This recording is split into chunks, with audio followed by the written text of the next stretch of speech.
Welcome, everyone, to another exciting episode of the Sporting Chance podcast. While you're here, check out the sportingchancepod.com for all the flyest merch and a complete catalog of the episodes. And check out Clover Creek Canine on Facebook for performance canines bred by friend of the show, Sean O'Neill. Do yourself a favor, get a lurcher, get a special, get a truck terrier, whatever it is, you can't go wrong. And while we're at it, this podcast is brought to you by A Journey with Red Tails. Order the book by author Bob Glass at ajourneywithredtails.com. And for all of your tightest falconry equipment, check out midnightfalconry.com.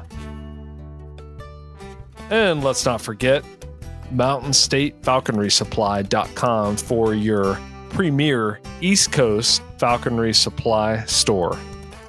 Let's not forget your boy, my boy, everyone's boy, Seth Roy, northmountaingoshawks.com for your parent-reared goshawk hunting partner for the 2025 hunting season.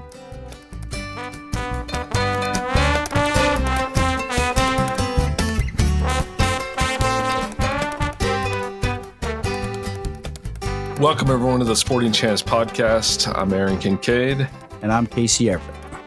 And we are once again joined by friend of the show, Bear Newcomb. Welcome back, Bear. Glad to be back. Hey, Aaron, let's pick up the energy a little bit. I'm good, man. I literally just took a nap, which is unheard of with me. I just sped home from the field and just came in the door and just slid into the chair. What? You were hunting right before this? Oh yeah. Yeah, it was it's fun. Got two rabbits. Nice. Yeah. With the white one, believe it or not, if you can imagine that. Oh, really? Oh yeah, she smoked them. We doubled up. She caught one like right next to the parking lot. Then I'm like, that was too quick. I'm probably going to regret this, but let's put her back up. So I put her back up, and then the dogs moved another one. It hid under some like concrete piles, and they went in the concrete piles, and it just made the stupidest decision of its life and just ran out into the open woods where there's no chance. Yeah, just got smoked.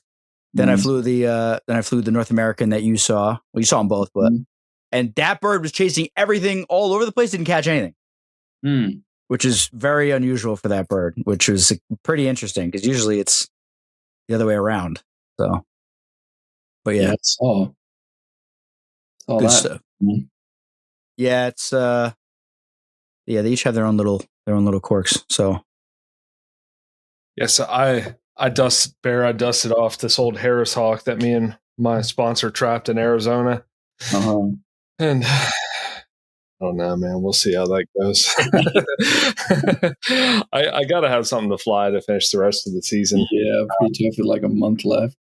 Yeah, and I've been offered another goshawk from someone else, so I'm actually probably going to take that one.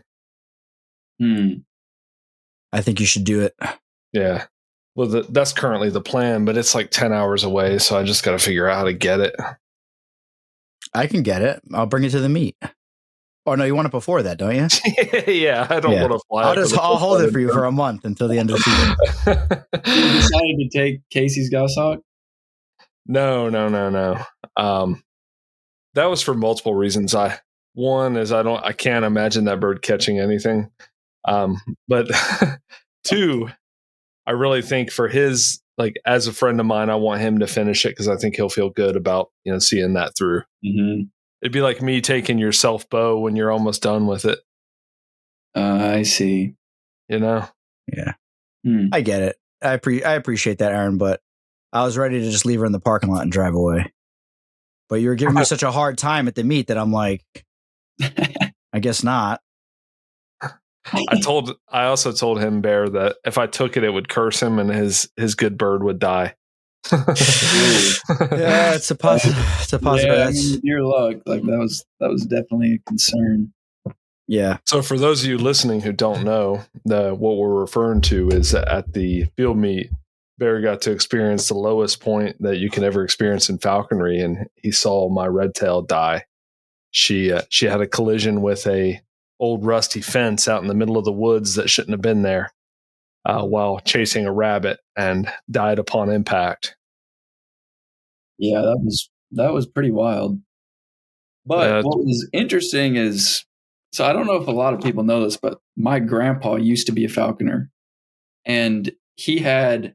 I told y'all it was a Cooper's hawk. I actually talked with him after. He said it was a prairie falcon. Okay.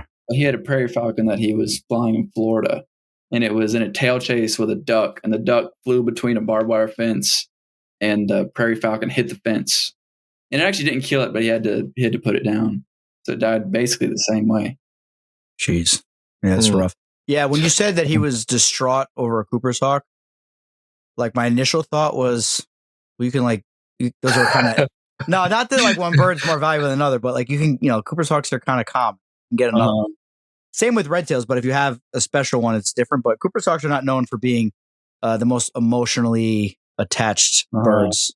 It'd be pretty tough to get attached to one of those. Yeah, they're like a mixture of a cobra, a Nile monitor, and a bat and a bat mixed together.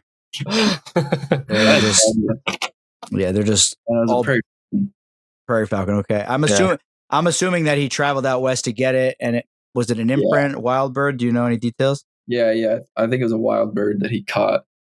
So he said he caught like over 100 ducks with it. Maybe it was like ducks, rabbits, and squirrels. I can't remember, but he caught over had a game with it. Probably would have been ducks if it was a falcon. Yeah, he did a lot of the duck hunting, but yeah, and then it died. It's brutal. It's a reality. It's a reality of falconry. I've had 3 birds die over my falconry career, and they were all in the field in hunting accidents. I guess that's a lot better than them just like dying in a muse, though. Yeah, 100%. Yeah, 100%. So I guess we'll just jump right into it. What was your? Well, actually, why don't you? I'm trying to think how to set this up correctly. Talk us through the beginning, Bear. Yeah, talk us through the beginning. You came to your first falconry meet, so tell us about it. Pretend like we weren't there. Okay, well, so here's how it started. Actually, is I drove from Arkansas. I drove to Atlanta. My sister lives in Atlanta. I have some friends in Atlanta. I was in Atlanta for like an hour and a half, and I was like hanging out with some of my friends, and like one of my friends like dropped a dumbbell and busted his finger open, and we were in the ER until like 4. That was how the trip started. And then I had to leave at 5 because there was like a severe winter storm coming through. And so I took like a quick, 30-minute nap, and then like I would drive like an hour, sleep, and like I'd wake up and the storm would have caught up with me, and I'd drive again. So anyway, I kind of did that for, all day. Got there at 2 and went hunting with Aaron and a couple other guys with your red tail. And that was pretty cool. It was that would have been like my first time to ever like actually see a bird of prey up close. And I don't know how big your red tail is, compared to others, Aaron, but I mean, it surprised me how big it was. That was the first one. And it was just wild just to see a bird of prey that close. And then one that would, go up in the air and would fly tree to tree above you and would land on your hand. Like it was wild. There were a lot of similarities to like dog hunting and mules. Like I feel like just with any animal that you domesticate, like a lot of the principles are going to kind of be the same. Right. But the actual, there's little nuances that differ from animal to animal. But yeah, to see like a flying bird, that you see out in the wild all the time, one that was domesticated sort of, but that would like, kind of cooperate with you and you could hunt with it. And then having the dogs out, that was pretty cool. I mean, I knew it was going to be cool, but it still kind of caught me off guard just how cool it was. Like hearing the bells, that was one thing. Like that night, whenever I went to sleep, I promise you, I was like hearing bells, the bells that are on their feet when they fly. But so we didn't get anything that hunt, but we watched your red tail go after a couple squirrels, almost caught a few. But yeah, so that was the first day, first hunt. And then Casey, you got there that night, didn't you? Yeah. I rolled in, I think like 8 o'clock, 9 o'clock, something like that. Yeah. And then it was just cool to meet all the other falconers. it's definitely it's a unique little community because it's one thing that I noticed just from being there for 2 days was that like falconry is such a small sport. Like I was talking with one guy and he said like he couldn't find any falconers like within 2 hours of him or something. And so it like just kind of goes to show how unique falconry is, but just how spread out all you guys are. But yeah, so that was day 1. And day 2 was like really whenever we were hunting. The first day was kind of just like a quick afternoon hunt. But day 2, so we went to we actually went to the game warden's property. Yeah. And Casey didn't get caught for anything, so no, I kept my head down. But anyway, and that was kind of like, I'd probably describe that property as, it's kind of brushy. Like there were like trees on the edges, but it looked like it maybe was like a field that they kind of like grow up and would brush hog once or twice a year. There was a lot of like brush, and then there were some small trees that the birds would land on, but just a lot of brush. So it was rabbit country really. And yeah, what did we start out with that day? What hawk did we have? We started out with Matt's cast of Harris hawks. Okay. Yeah, the 2 Harris hawks. And that was also another really cool thing, seeing the 2 birds kind of work together. But they got pretty quickly a rabbit. I think Matt's son, who's like Jesse, how old is he? He's young. I think he's 8 or 9. Yeah, but he was like walking on some like a pile of boards or something, and a rabbit ran out, and those Harris hawks came in and smashed it. And I think the one that grabbed it like had its leg between some trees, and had the rabbit by the head. But so that was the first time I saw one kill something, and that was really cool. The Harris hawks, really just the Harris hawks in general, I really liked. They were just a neat bird. But so we got that rabbit, and then we put out your goshawk, didn't we, Casey? Yeah. So we flew the two Harris hawks, and then we pulled my bird out, and she did okay. It took longer than it should have.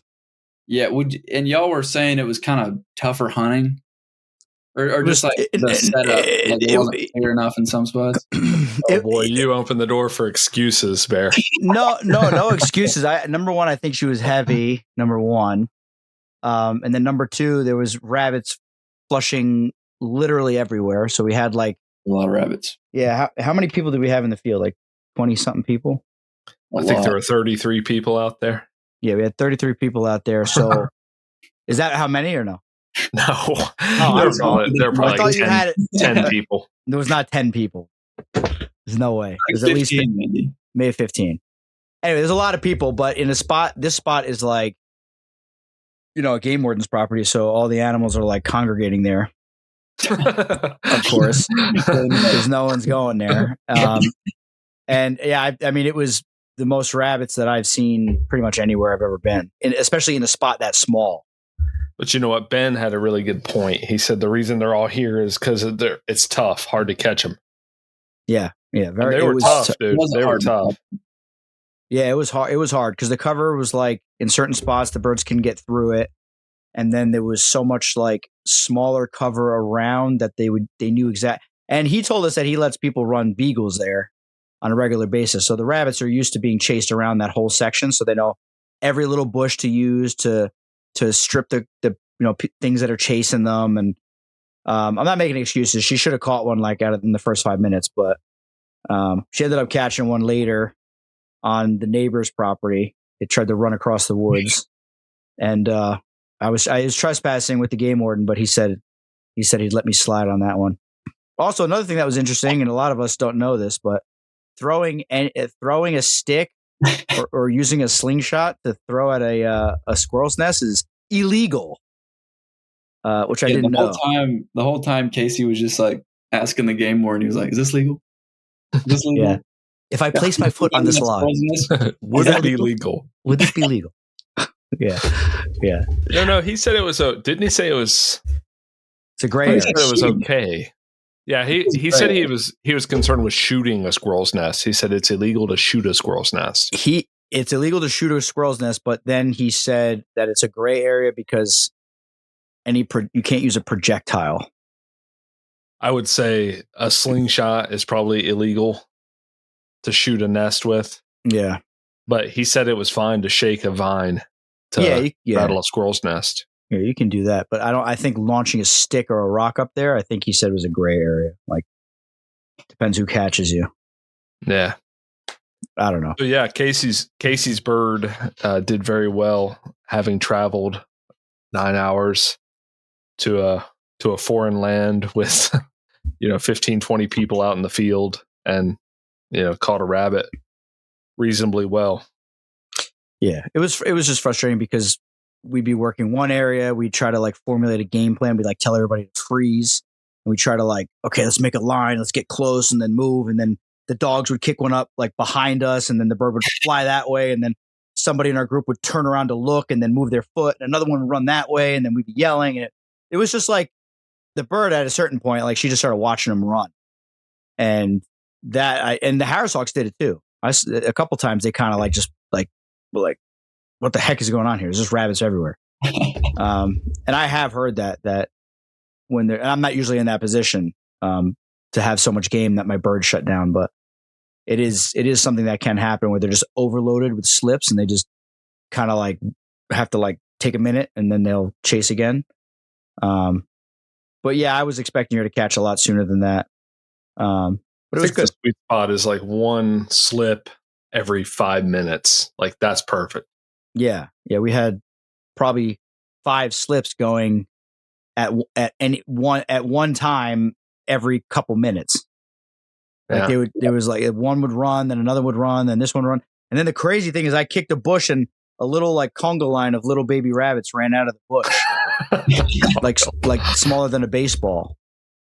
And they just trickled in and I tried to find them, and then somebody told me, leave them alone or something. And I was like, I wasn't going to kill them. I just wanted to look at them. That was me. Aaron. That was me. Everybody was worried about the rabbits. I was like, hey, leave the rabbits alone. Leave the babies alone. Yeah. Let's go. Leave him alone. He stands there with his fist clenched. That's assistant principal Kincaid. Yeah, he said that with his assistant principal voice. Yeah. But it was a blast, and that guy giving us permission on that property was very generous of him, and I appreciate you guys having me down there. And yeah, man, it was awesome. I wish the Whitebird would have sealed the deal. You're jumping ahead. Bear's retelling. Go ahead. The events. So my bird caught one. Long story short. Casey's bird caught one. Long story short. Caught one. And then I think we might didn't Ben turn his Harris Hawks loose. Yeah. Mm-hmm. They caught one, and then one of them hit another rabbit, but like I guess just stunned it. I don't know. But it hit it apparently, and then kind of let off of it. And a guy named Walker came in there and just grabbed it. But Walker, Texas Ranger. I guess it was just like stunned or something. But anyway, so we got 2 rabbits there. So we ended up with 4 rabbits total on that kind of like morning hunt, I guess, like morning and midday hunt. That was a really good hunt. That was the first time I really saw the Hawks kill anything, and so that was really cool. And then it all turned to ashes after that. Once we went to the next property, because we pretty quickly jumped a rabbit with Aaron's red tail, and it ran across the field. And we were kind of headed into the woods, and we kind of came to like a decision point. We were like, do we go in the woods or do we go after this rabbit? And we decided to go after the rabbit. And then we end up over on that side of the property. And yeah, like we said earlier, there was a fence. We were kind of near this like shed with some, I guess like pipes and just other junk kind of laying around. And I mean, your hawk was pretty high up, wasn't it?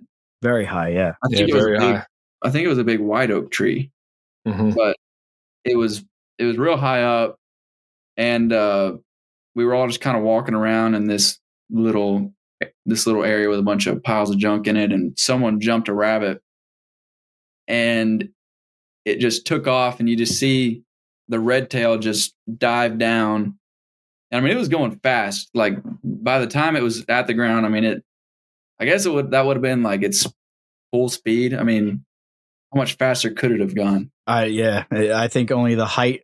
If it was higher up in the tree, it would be that much faster. But yeah, it was hauling. It was coming out of that tree with everything it had, pumping straight towards the ground. It was just it was ready to destroy that rabbit. It looked like a missile. But anyway, it was like a 4x4, like kind of hog wire fence, like the ones that like come in big rolls.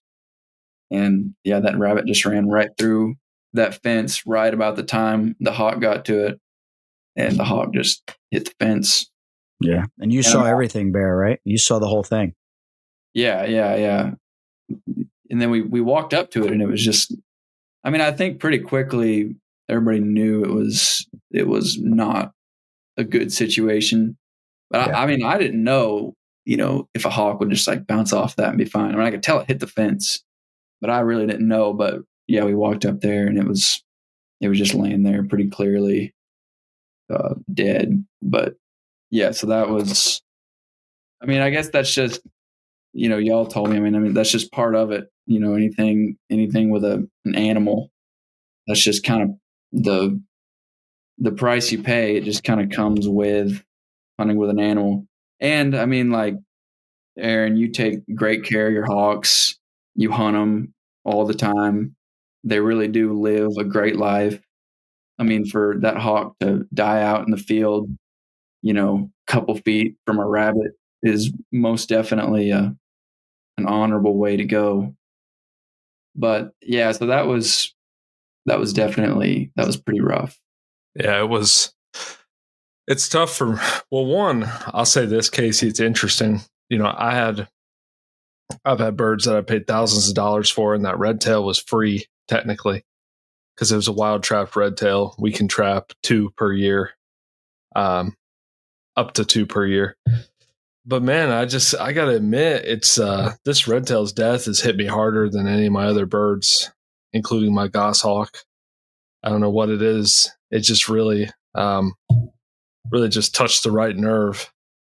And so it's been pretty rough, man. It's been rough I have butterflies in my stomach right now thinking about it, to be honest with you.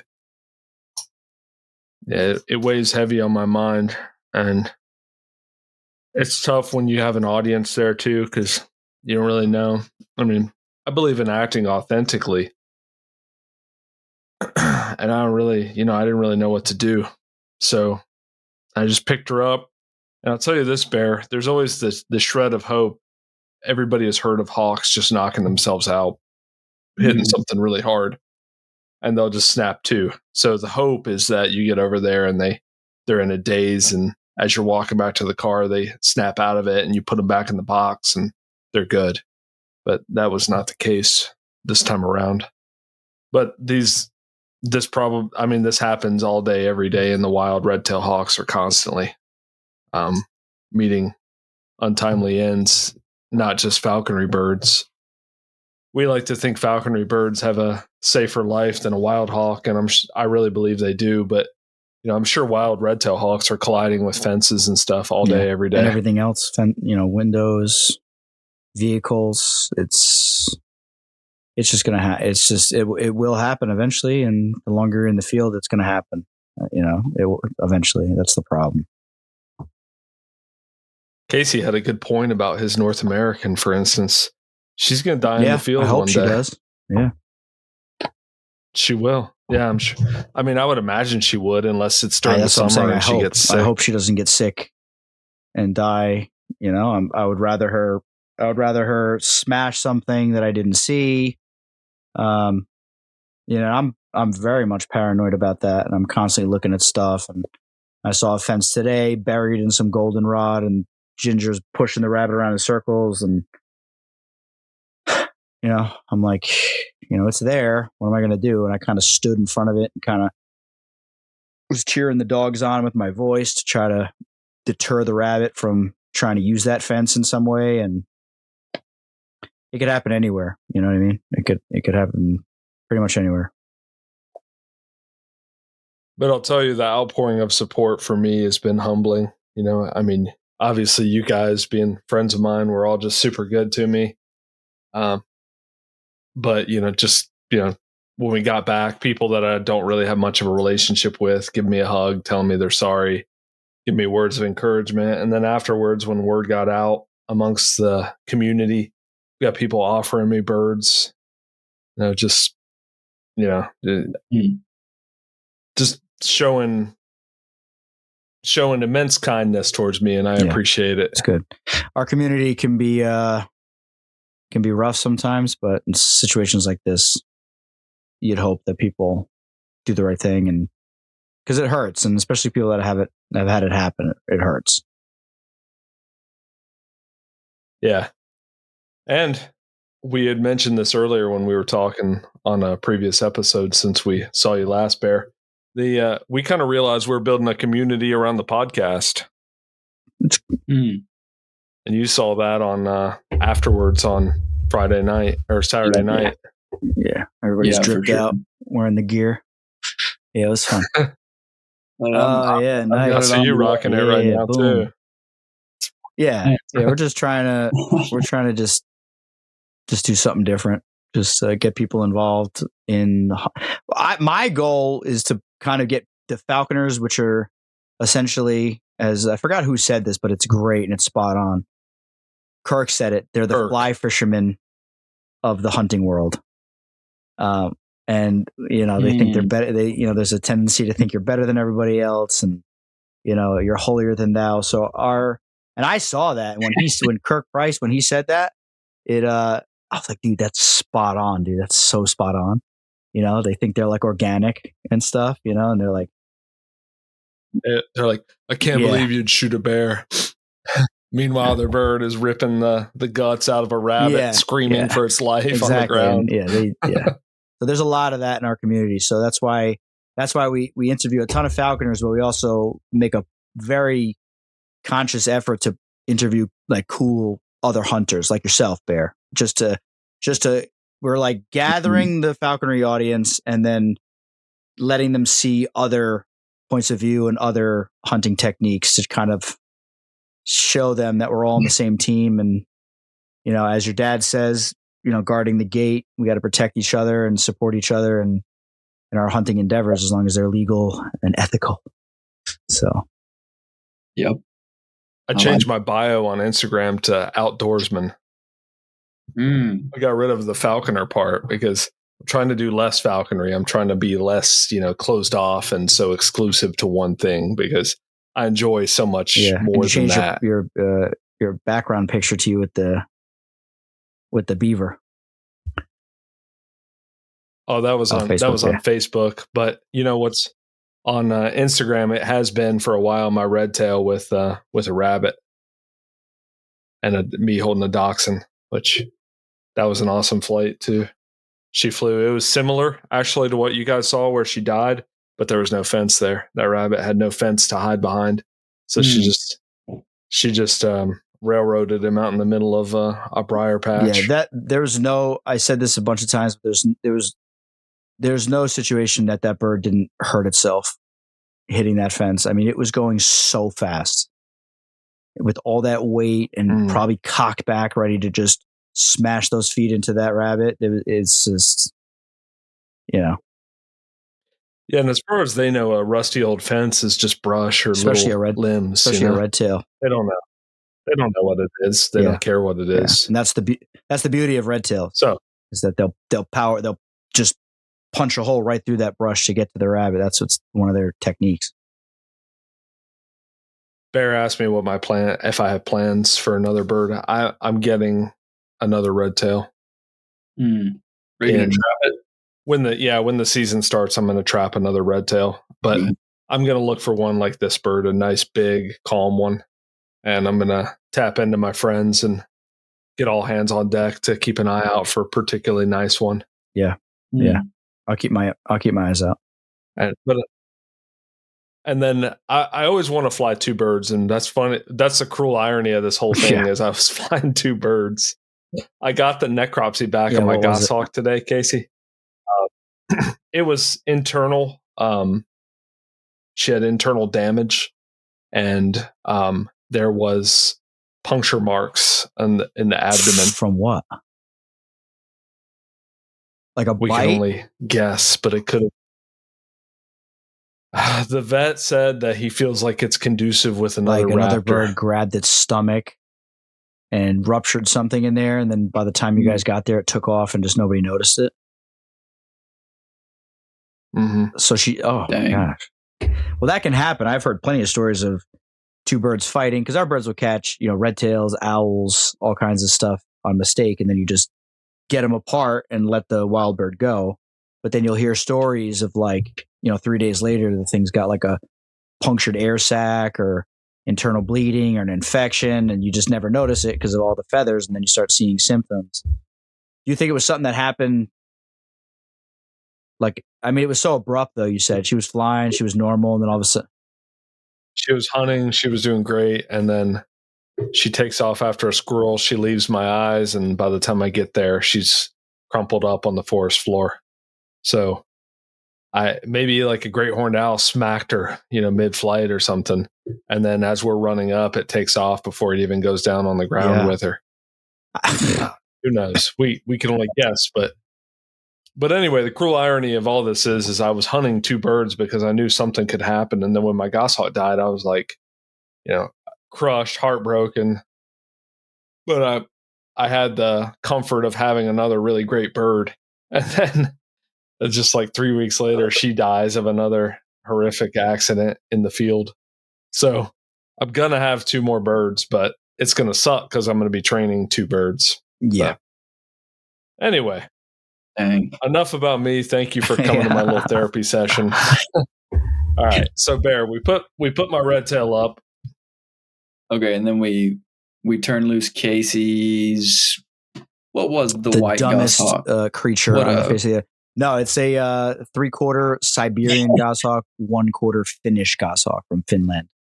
It's a hybrid. It's not technically a hybrid, but it's a cross. Okay. It's two different subspecies bred together. So we turned her loose, and that was the other thing. Was like we're at the truck and we're all talking, and Aaron's upset, and we're all upset, and then Aaron's like, "Okay, Case, get your bird," and I'm like, it just felt weird. Like I didn't want to do it. Like I would have been okay to just go back to the meat hook and just hang out and just like something horrific just happened, and then Aaron, you were insistent on it, and I'm like, all right, I guess but it was all like it was like a very somber mood after that, and it was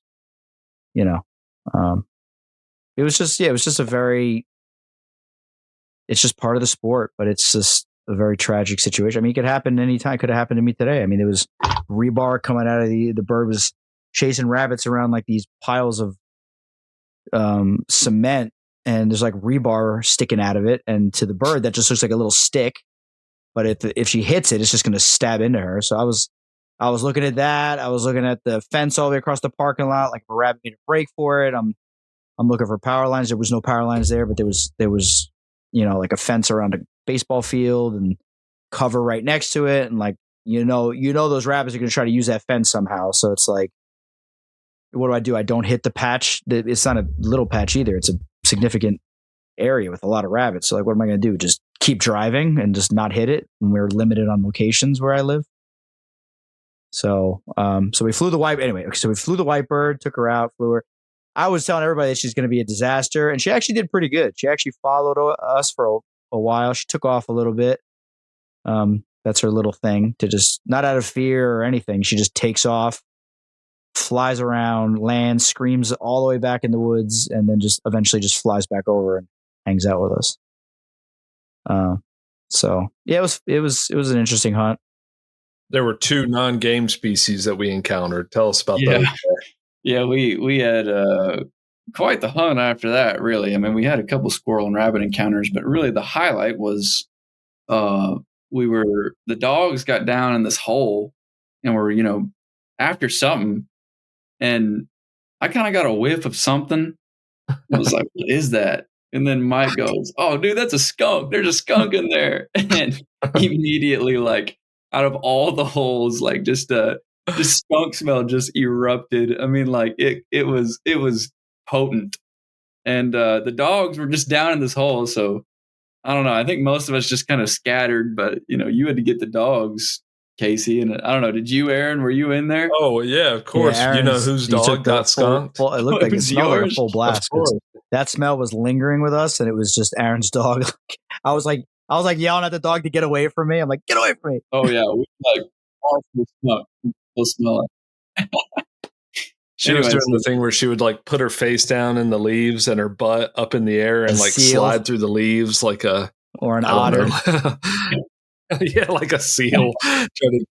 But her tail is going the whole time. She's just like happy as could be. Yeah, So it's- proud of her skunk attack. Yeah, we got smoked. I mean, absolutely smoked by a skunk. Like it wasn't just like a little spray. It was like the dogs got absolutely hammered. They smelled like skunk the whole It time. happens to Yeah. me at least once a year with those dogs. So anyway, we get smoked by a skunk. Keep hunting. The dogs get in this brush pile, and we kind of start like peeling back the logs, trying to find what's down in there. And you send Franny in there, Casey, and you can't get whatever it is. And Aaron goes, Aaron asked for someone's glove, and he said he's just going to stick his hand down in there and grab whatever it is. We have no clue what this animal is, and Aaron is like just sticking his hand back in random holes. Yeah. I mean, it could have been another skunk for all we knew. Yeah, they got. Yeah, I Skunk will would tear you imagine up. a skunk is probably a And- much harder bite than a possum. Yeah, I mean, it could have been a coon too. Right. Did you Yeah. think I don't know before you about stuck that. your hand in there, Aaron? What's that? It Did I could have think been. about that? Yeah, I don't let things like that deter me. Anyway, Aaron sticks his hand back in this hole and pulls out a possum. Luckily, but that was definitely a highlight. But yeah, so we hunt, and the bird flies like 2 properties away. What was it doing? I don't. I think she was bored. I think she just had enough of us. Because how long were we? And from when she chased that squirrel, and then the rabbit materialized at her feet in the middle of the woods, and then she kind of almost caught it. Then we didn't see anything else for like 45 minutes to an hour. I mean, it had to be like an hour. Yeah, at least. We didn't see one single head of game after that.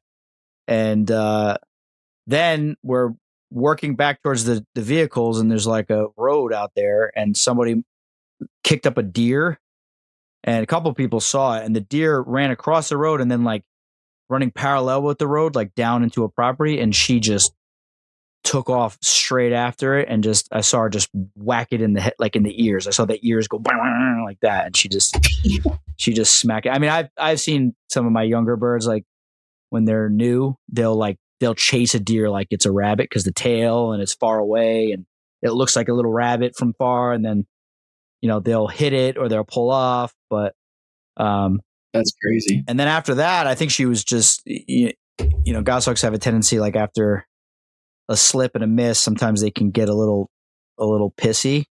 And so I don't know if she just saw something, and then I saw her on the GPS like go here, then there, and land on the edge of the field, and then I saw her just fly across this giant field to like a house, and on the GPS I could see there was like little like outbuildings on the property, and that made me just think like poultry. And I just told everybody like she's all on the other side. I gotta run, and Bear was riding with me, so I'm like, Bear, if you want to catch a ride with them, I don't know what. So you're like, no, I'm gonna come with you. So we jump in, and then we like are flying down the road, and I can see her on the roof of this barn, like right over a bunch of chickens, like leaning over, like she must have already made a couple passes at them, and there was netting around it, thank God. And I just pulled right in the guy's driveway, jump out of the truck, and start running. As I'm running to like the backyard where the fence is, I see this guy like walking across. Bear, you thought it was a shotgun barrel, right? Yeah, I thought it was a gun. That's what it looked like, but it was a shovel, which he wasn't going to use supposedly. But he's walking towards my bird with a shovel in his hand, and I just started yelling. I'm like, "It's my bird! I'm so sorry! It's my bird! It's my bird!" And then he like turns around, and he's like, this like farmer guy in the middle of nowhere, kind of, and he like just turns around, and just stares at me, and I'm like, "It's my bird! It's my bird!" And he just keeps staring at me, and I'm like, "Okay."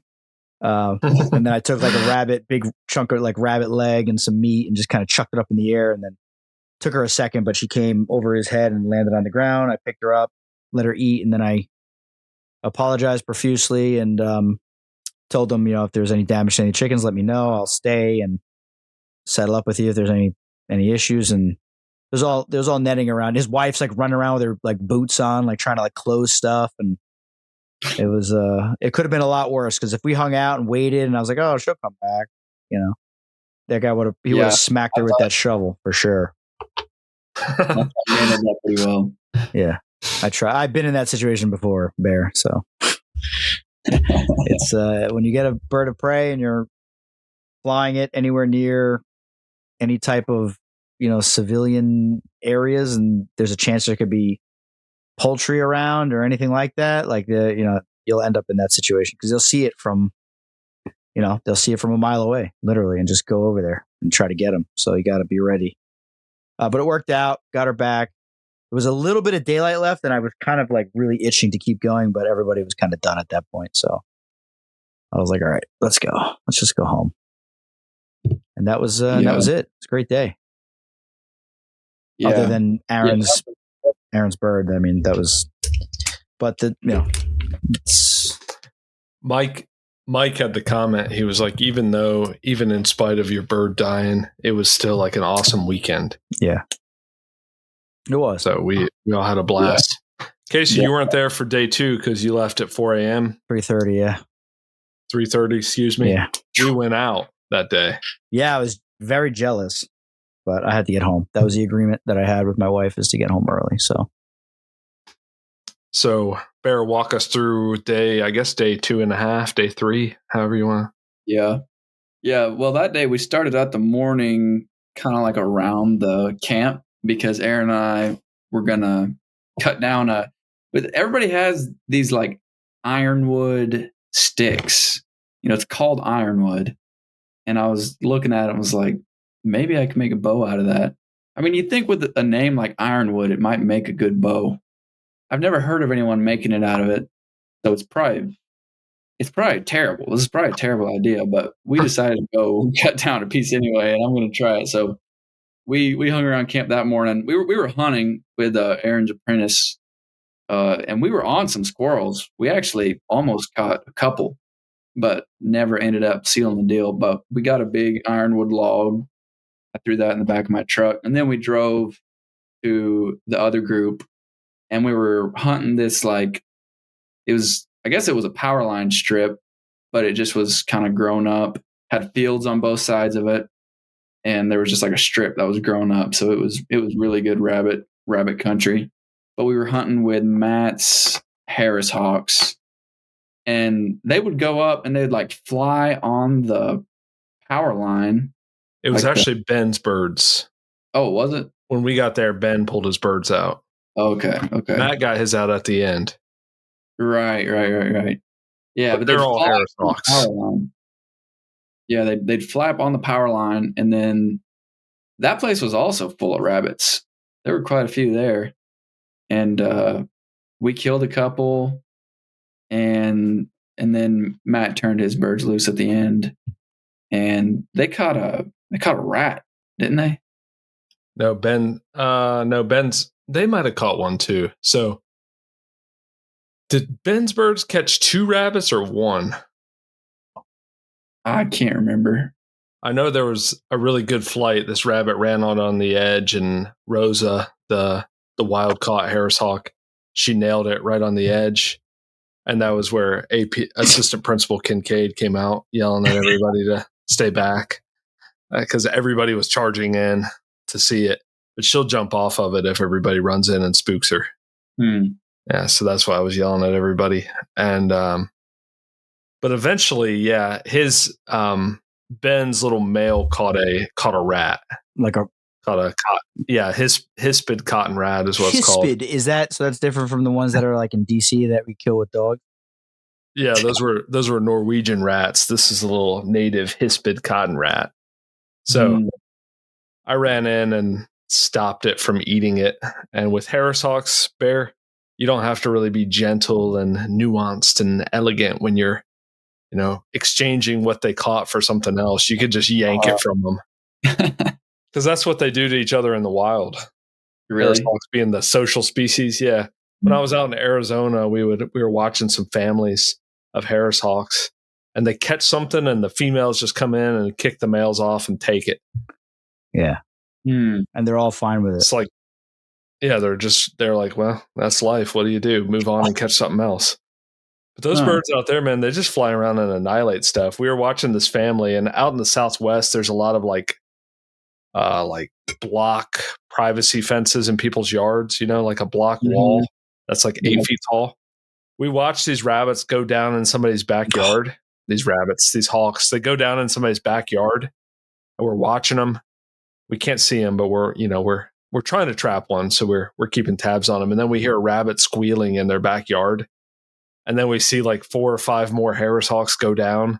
No way. Yeah, and then 2 minutes later, they all fly away. So they went down there and just ripped it to shreds and ate it, and that was it. That's wild.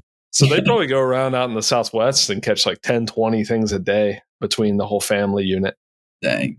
But yeah, so Ben did that, and then we put Matt's birds up, and they were chasing squirrels. Yeah. Yeah. Yeah, there were some squirrels and rabbits. We went around that pond, but mostly squirrels. And same thing there. We almost caught a couple of squirrels, but did not end up making it happen. But that was the one thing that I did not see was a hawk. Which is so crazy because normally it's like down here, 75% of the catches are squirrels. Yeah. It's it's a lot different, and some argue more entertaining watching the squirrels. The chases with the squirrels and versus the rabbits, because the rabbits you don't see a lot. You just see like a wing over and the bird dropping down into cover and then a squeal, and that's it. But with squirrels, it's like around the tree, up and down. You can see everything. Yeah. I saw a lot of good chases, but no actual kills. But the chases were super cool. I was surprised at how like patient the birds were. I figured like a squirrel run and they would just be like all over that tree, just flying and trying to get it. And they were at some points, but I mean, they'd just kind of like fly up there and they'd sit and watch. And sometimes they'd even spend like a couple minutes up there before they made a move. I wasn't expecting that. I was expecting it to just be like kind of chaos until the squirrel either got away or it killed it. But they were very calculated in the moves that they'd make on the squirrel. I thought that was pretty interesting because like you never see a wild hawk really trying to catch a squirrel. I mean, I can think of like maybe once or twice where I've seen a hawk go after one, but it's just whenever you're able to watch them like that closely, it was definitely, that was the big thing I noticed about them going after squirrels, that they were just real patient, real calculated with it, which I was not expecting. Smart birds are patient. Yeah. Although it's a little annoying to us. It's like, they're smart, but if they were real smart, they would move a little more to get the squirrel to move. They're just they're a dumb animal that's acting smart, I guess. Right. Yeah, red tails will do the same thing. Like the first season, they'll chase every squirrel the second they see it and exhaust themselves, and then you'll see the second season they'll like just ladder up very slowly and then sit and wait, and then like you'll like move a stick or something, and then the squirrel will just like look at you for a split second, and then she just nails it. Like, like they learn to just like bide their time for their moment to strike, which is pretty cool. But Harris hawks on like 2 Harris hawks on squirrels is super fun to watch. Yeah. So and that was pretty much it for the second day. We caught a couple rabbits, a couple rats, and yeah, it was a really cool hunt. But yeah, overall, I mean, just like the 2.5 days was that was really a incredible experience, and it was very unique to just like the hunting world. Like Kirk Price saying, y'all are the fly fishermen of hunting. That sounds about right. Like it's because what I also noticed is that it's similar Well, it's harder than just going out and just shooting one with a shotgun. I mean, y'all talked about that last time I was on the podcast. Y'all talked about how it's, like you got to work for it a little more. But that was another thing I was surprised about was like, you really got to work for it. Like the bird doesn't just get the rabbit every single time. And, it is a weapon, but it takes time. It takes a lot of effort. And so it does have that kind of rewarding experience whenever you do get a rabbit. A lot more rewarding than like when you just shoot one with a shotgun, even if it's under dogs. Like the with the birds, it was just like a whole nother element that you added to it. But yeah, so it was really a cool experience, unique experience. And yeah, I mean, getting to see birds of prey up close, you never see that. And then getting to watch them attack. Because, like when you watch on like all these, National Geographic and stuff, what we were watching all day long with those birds. And so, I mean, it's just cool to watch a predator be a predator. Yeah. You just don't see it very much. And then with falconry, it's like, it's a rare chance to see it, up close. So yeah, I was very, it was a very cool trip for me. I really enjoyed it, and I really appreciate y'all inviting me down. That was very generous of y'all. We're glad you came, man. Everybody was ranting and raving about you after the fact. They're like, just a bunch of bear fans down here now. Yeah. I'm sure they're going to be stoked to see more of you on Meat Eater. Oh yeah. Yeah. Yeah. It's man, it was great to have you down there, and it was my first time at that meet, and it was great to be there. Aaron's been bugging me for a long time to come down there. So now I'm probably going to go down every year now because that was so fun. And everybody was so awesome and nice and kind. I guess it's because it's in the South, because like up here you go to a meet and no one will say hi to you. If they don't know you, they'll just kind of, and you just kind of see somebody and you're like, oh, hey, what's up, man? And you talk to them, and, you got to kind of go and introduce yourself to people. But down there, people were just coming up and, how was the drive? I don't even know who they are. They're just asking me how I am. What are you flying? Like everybody was just super nice and super welcoming. Mm. Yeah, that's me and Bear being Southerners. I guess it's nothing. We're used to it. New. Yeah, nothing new. But I will say, up the Jersey meet, everybody's super nice up there. I think I'm a novelty when I go up there. Yeah, they start touching your hair and stuff.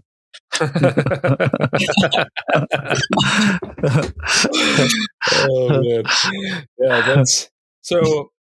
So Bear, you had talked about possibly getting into falconry. Is it something you still see yourself doing one day? I mean, here's what I learned is that it is, and y'all told me this, but it's like a huge, huge commitment. Here is what I've decided is that like in the foreseeable future, it's kind of out of the picture. I'm in college, full-time a meat eater, got a lot going on. But should there ever be a time in my life where I do have the time, I would love to do it. Now, here's what I also learned is that everybody wants to do falconry, and like everybody is like, trying to get into it and isn't. And so I kind of, by saying that, I fall into that category a little bit. But I mean, I definitely have a lot of respect for the sport. And I mean, I would love to come do it with you guys more. I mean, for now, I don't necessarily, it is just a big commitment. My kind of where I thrive is in doing a lot of different things, kind of to like the 80% level, like getting proficient at it. I never really master anything. I just get proficient at a lot of things. And falconry, it seems like it would be tough to balance that, at least right now. Now we'll see about that in the future. You're in a unique position where you're uniquely suited to be a falconer, in my opinion. But you could, you give it your all for 2 years in your apprenticeship and get your license. And then that's a license that you can have in your pocket for the rest of your life. But you're very wise in knowing that now may not be the time with college probably being the biggest hurdle to all of that is it can. Casey will tell you not to go to college. School is for fools. Look at me. I'm never going to do that. But no, I think going to college is a great idea. And you're a young guy. You got plenty of years ahead of you. So if it's something you want to get into, you can do it. And it's an open invitation to come out with us anytime you want. Yeah, well, I really appreciate that. And I do really appreciate you guys having me down there. It was our pleasure, man. But you're quite welcome. Yeah, but now I gotta ask one thing. So if you get a chance, because I know you're working for Meat Eater now, so you'll be in, communication with Steve.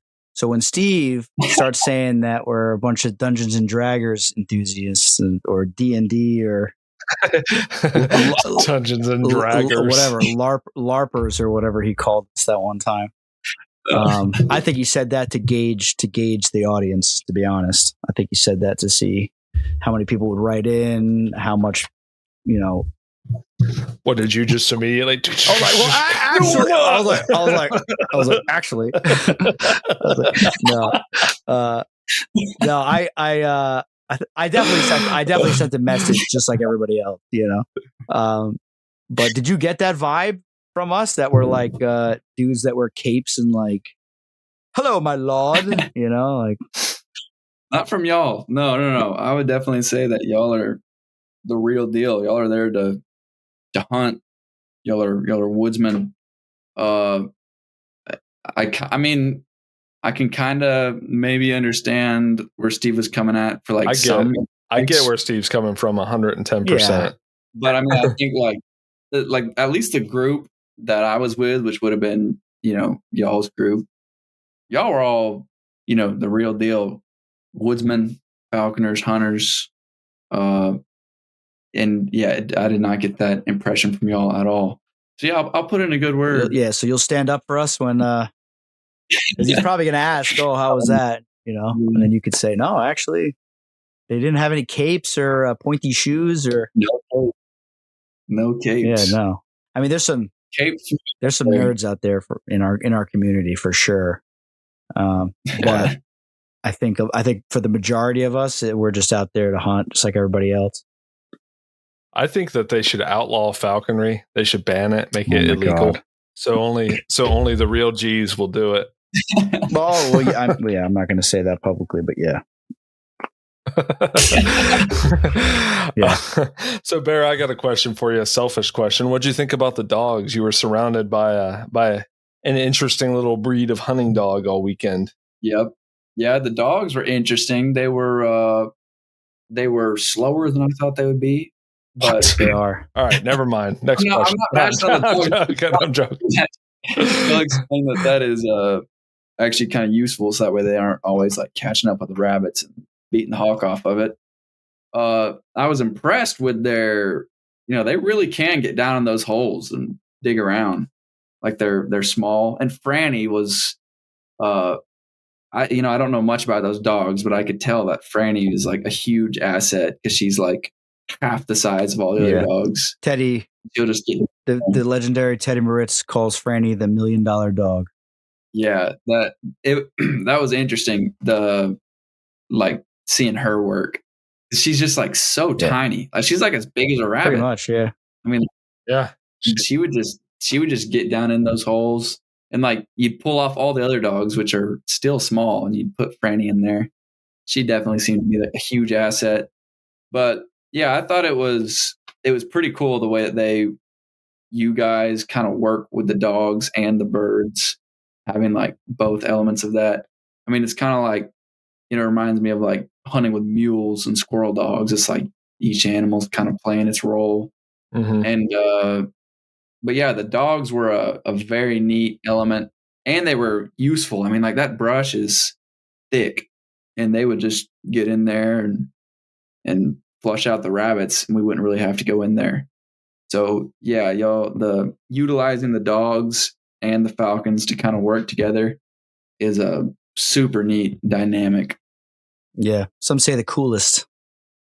The coolest. Without the dogs, I'm of course I started falconry without dogs, but the dogs like make it so much more interesting to me. It'd probably be like for you going squirrel hunting, you could do it without mules and dogs, but it's going to be half the fun. Yep. Now, what I want to see is you guys on a mule with a hog and the dogs out there. Oh, we can make that happen. Just do you have a miniature donkey for Casey to ride? Yeah, you need one with some strong legs and a strong back. Well, it all depends, Bear, how well you train those mules, because birds of prey and what is it, equine? They don't mix well. You have to. Yeah, really? I've heard plenty of stories that they get really weirded out with a bird right behind their left ear and eye, and it throws them off, and they move their wings, and depends. It could be fun, or one of us could go for a ride. I can see that going either way. There's a dude who passed away, a famous falconer named Harry McElroy from Arizona, and his thing was riding, I think, like Pasofino horses in the desert with a hawk. And he would hunt quail, pretty much exclusively quail, off a horseback with various types of. He would do Harris hawks, Aplomato falcons, and Cooper's hawks, I believe. Yeah, those were his favorites. Pursuit style birds. A couple of people use horses. It's a lot of extra work, especially if you need to load them up and trailer them to where you're going to be hunting, and then unload them, and then the dogs and the birds. Yeah. But Chad Reynolds, very well known houndsman and falconer, friend of the show, supporter of the show. He does that pretty regularly out there, and he uses the sight hounds to push the jackrabbits on horseback. So while the sight hounds are pushing the jacks, the falcon, is trying to smash the jackrabbit and kill it while he's galloping at full speed on a back of a horse. It's cool. That's me and Aaron. We got a couple trips planned, and getting out with him and filming that, and then and not only with Chad, is like Chad, you'll go out with Chad, and you'll do that, right, and then you go tree a bear, then you go tree a lion, and then catch. There's no I don't think there's hogs there, but he's got the dog power to go catch some hogs too, and he does that also. So I mean, the guy's he's one of the coolest guys out there. Chad Reynolds. Shout out Chad Reynolds. Dang, yeah, that sounds cool. Yeah, plug in Chad Reynolds. So Bear, since the last time we talked on this podcast, what have you been up to? Catch the people up. Let's see. Okay, on the last podcast, I said my goal for this year was to catch a coyote in a trap, that I'd be happy with just one. Since then, I've caught a coyote. Nice. So that's probably the biggest update. I did shoot a buck with my self bow. First whitetail with a self bow. I had a rough whitetail year this year. I hunted hard and just could not make it happen. And I was hunting public land, which was probably a mistake, but ended up being able to make it happen. Big mistake. In Oklahoma. Public land's insane, man. Especially in the eastern United States. Yeah, it is absolutely insane. It's like just watching a bunch of zombies in orange with weapons just stumbling through the woods. It's the Bambi movie at the beginning where all the little woodland creatures are running, and you got the evil hunters just shooting at them. It's true. Yeah. On opening day, it was like a war zone down here. Same here. But at least they're only, as in New Jersey, it's only like it's like a 6-day firearm season, and then they got a muzzleloader season. So you only have to deal with it for a little while, and then all those people go back to their day jobs, and then the rest of us bow hunters just keep going. So Bear, tell us about this whitetail you got with the self bow. So the whitetail was in Oklahoma on some property we have access to, and it was a 3-day hunt. I was with my dad and Rich Froning. He's like a CrossFit. Oh yeah, athlete. I know Rich. I don't know him, but I know of him. Does he have abs? Obviously, he's a CrossFit athlete. He's a professional exerciser. Of course he does. A professional incorrect pull-up doer. Okay, you need to listen to the Bear Grease render. He addressed the Yeah, they make up pull-ups. all kinds of excuses. No. He said he does strict Oh, good. pull-ups for All right, okay, I workout like him now. I like. competitions. But Yeah. anyway, we were with Rich, and yeah, so my dad killed a big buck on like the first morning. He killed a big 9 Nice. point. And then unfortunately, Rich backstrapped one, a big one, but they had footage of it, and I mean, you could tell it was just a clean. The deer's totally fine. It was not a mortal hit, but it was still unfortunate. But then, and then I ended up catching a coyote, and we did like a gang set. So we had this like persimmon grove, and we put a trail camera on it, expecting deer and hogs to come in, but instead we got a bunch of coyotes. Like a pack of coyotes would come in there, and so I put out like 5 traps just in that one persimmon grove. Did some dirt hole sets, and then some scent posts, and ended up catching a bob-tailed coyote. He didn't have a tail. Wow. And then the next morning was the final morning of the hunt, and I was in the same spot my dad killed his big buck in. But my dad was in a tree saddle, and I can't shoot out of a tree saddle with my self bow. Or I can, but like at this point, I haven't practiced out of it a bunch. And so I had a climber, but none of the trees in, I think we were like southeastern Oklahoma, none of the trees you could get a climber up. And so I ended up just sitting like 12 foot off the ground on this cedar limb. It was like perfect. There was one limb sticking out that I could put my feet on, one limb that I could sit on. And I just kind of used my saddle as like a safety harness.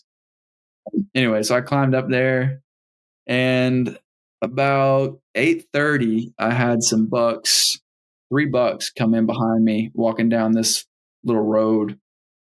And the middle one was the biggest. It was 3 little, like, the first one was a spike, second one was a 6 point, third one was like a 3 point.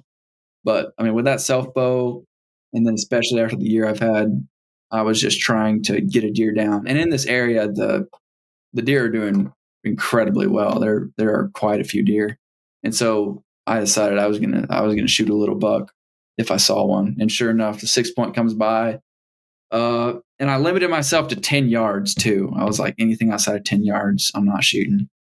And he comes in at about 9 yards, and I double lung him. Arrow was a full pass through, and actually stuck in the ground a little bit on the other side. It didn't stick enough to like, be sticking up, but it like hit the dirt hard and then kind of fell down. I was surprised, really. I didn't think that the bow would go all the way through. It was like a 48-pound draw at my draw length. And anyway, he ran like 150 yards probably, and just fell right by this creek. But I was pretty pumped about that. I thought that a whitetail was going to be, the easiest thing for me to kill with a self bow, or not to shoot, but to actually kill. Like in Arkansas, there's like 4 pretty accessible big game animals. That's a hog, a turkey, a black bear, and a whitetail. And that's kind of what I would consider like the Arkansas, full slam. We do have elk and gators, but those are really hard to get a tag for. But I killed a turkey, a hog, and a bear in Arkansas this year.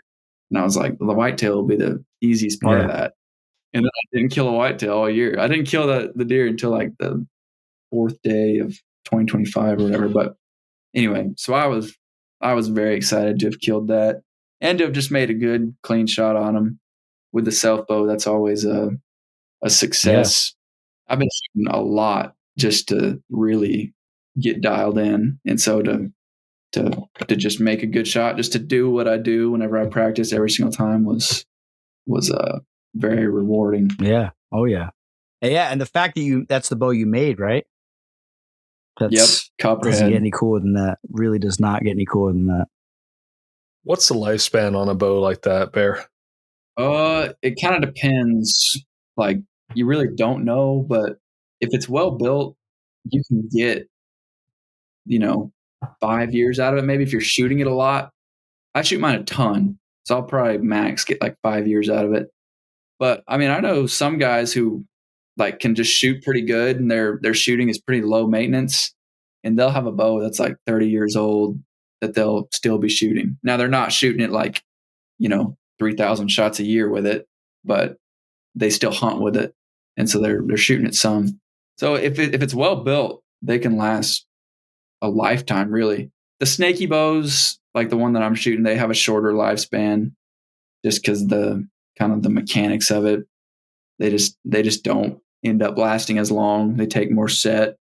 But if you just build one, there's a straight normal bow, they'll last a long time. So you're just going to hang it on a wall when you're done with it? Probably. Yeah. I think, at the rate that I'm pumping out bows, I'll probably just, kill a tally mark full of critters with it and then retire it. Maybe give it away. The elm bow, did y'all see that one? The one with the rattlesnake skins on it? Yeah, I saw that one, yeah. Pronghorn rattle trout. That one I'm sending up to the meat eater store in Bozeman here in the next couple of days. They're gonna display it. That one I'll probably never really use. That's really cool. That is cool. That's incredible. I thought you were gonna say you were gonna sell it. No, I have people ask me to sell them a lot, but it takes so long to make. I only have 2 good ones. The price that it's worth is just nobody's going to pay what it's worth. The amount of time and effort you put in it. Charge a reasonable amount for it. I've had people ask me to start sell them a trained dachshund. And I'm like, I don't know, dude. If I charge you $10,000, that'd be like $1 an hour. Yeah, yeah. And you're not going to pay that, so yeah. That's so true. Man, that's super neat. So was that a meat eater thing, or is that just you and your dad on the hunt? No, that was just kind of a hunt for fun. Wait, I think I made a reel out of it. The trapping part of that will be on Meat Eater's social media here soon. And then Rich was filming for Mayhem. I don't know if he'll put them out. I got a question for you about that. When Casey asked, was it a meat eater hunt? How does that play into your mind when because you're obviously, you and your family are doing this stuff. You're monetizing your passion, right? Mm-hmm. In hunting and outdoors. Do you ever feel like that ever takes away from the enjoyment of it? Or do you ever go out and you guys are like, we're not recording this. This is just for fun. Like, we don't care what happens. This isn't being recorded. Yeah, that's a good question. I mean, really, I think that the main thing it does is kind of amplify that passion, because it's really an incredible opportunity to be able to do all the things that I would want to do. There are sometimes like the bear pit film was that was a very exciting hunt that I was pumped about, but come day 2 of that hunt and all the bears were just gone, and there was no, it wasn't looking great.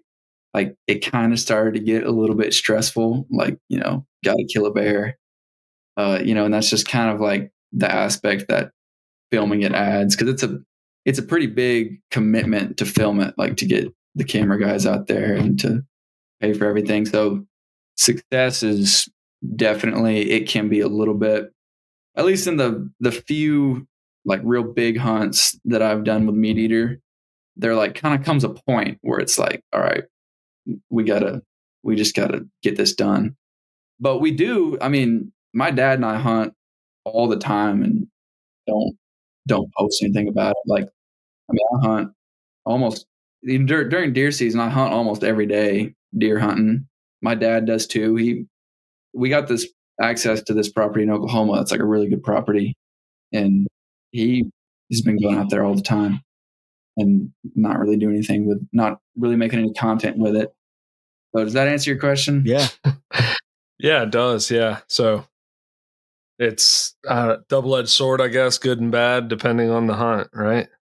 Yeah. Yeah. And I mean, I would say in the end, it's good just to be able to do all the things that, the opportunity.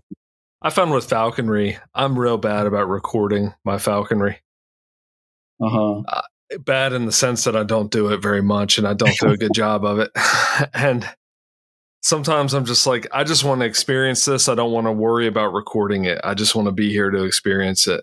Yeah. And that inevitably, that's always the most impressive flights and it's just like bad luck or whatever it is. Where when I'm trying to record, it never goes well. So sometimes I'm just like, screw it, I'm not recording anymore. No more. True. It's true. I was gonna try to film that deer kill, but it just wasn't gonna work. Yeah. Setting my phone up there, I was just like, forget it.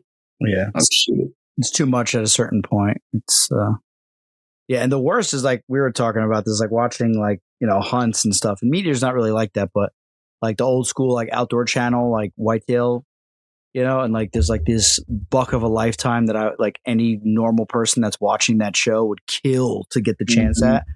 And this guy's like, is it in film? Is it in the camera? Do you have it? You have him? You have him? The cameraman's like, hold on, there's a limb. And this guy's at full draw. I'm like, dude, just shoot it, man.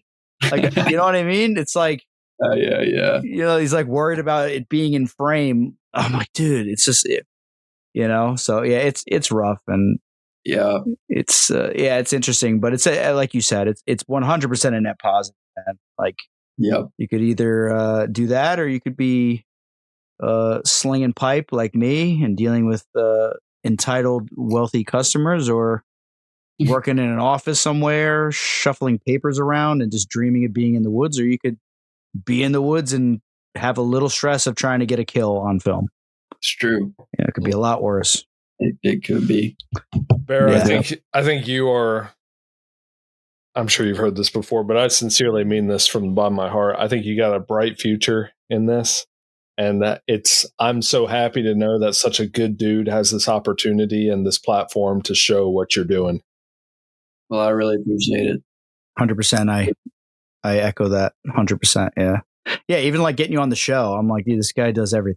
Traps, makes his own bows, kills stuff with it, naps his own points, riding around on mules, killing squirrels, running fight. Like, it's just, you got everything, man. That's why we're kindred spirits. Yeah. Me and 100%. Bear are trappers, Casey. You're not. Sorry, bud. Yeah, I know. I'm working on it. Next year, this summer, I'm going to do the Trapper's Ed course and get my permit. Enough of this. All right. Well, Bear, I know you got plans tonight, and I'm grateful for you to come on again and share your experiences with us on the podcast. Casey, do you have anything else you'd like to ask? Or Bear, do you have anything you'd like to add? I don't think so. I mean, I really appreciate you guys having me on. It was great coming down there. I can say for all the listeners, Casey and Aaron are the real deal. They are exactly what you see. I'm talking about. Thanks for having me on. Appreciate it, man. Thanks for being here. Really appreciate your time.